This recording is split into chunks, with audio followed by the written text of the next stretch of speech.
Saranku, cek kembali sumber rujukan yang akan kamu gunakan, karena bisa jadi dia udah nggak ada di sumber aslinya.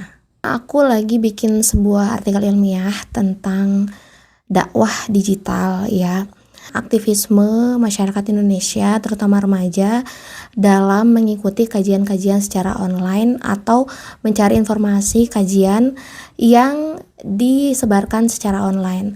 Sampailah aku ke sebuah jurnal yang memang pas banget bicara tentang perkembangan dakwah digital di Indonesia.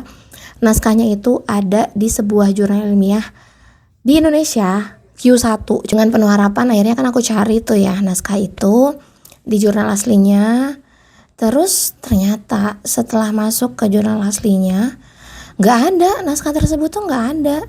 Sudah tergantikan dengan naskah lain, dengan judul lain, dengan penulis lain. Kadang kita akan dihadapkan dengan sebuah artikel yang kita butuhkan, tapi ternyata sudah diretraksi oleh editor jurnalnya. Namun saya cari-cari di semua bagian di jurnal tersebut tidak ada informasi tentang retraksi tersebut gitu. Jadi memang jurnal yang dikutip oleh tulisan yang awal saya baca itu nggak ada, juntrungannya nggak ada identitasnya. By the way, retraksi itu adalah pencabutan sebuah naskah akibat plagiat atau akibat falsifikasi atau akibat apapun yang membuat naskah itu tidak layak terbit padahal udah terbit gitu. Apa dampaknya ketika kita memasukkan referensi ilmiah yang sudah diretraksi ke dalam artikel kita?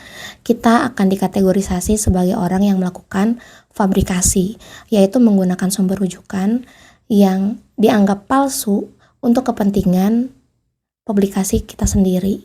Intinya sih kita perlu cek dan recheck ketika mau mengutip sebuah karya ilmiah. Jangan-jangan dia sudah diretraksi.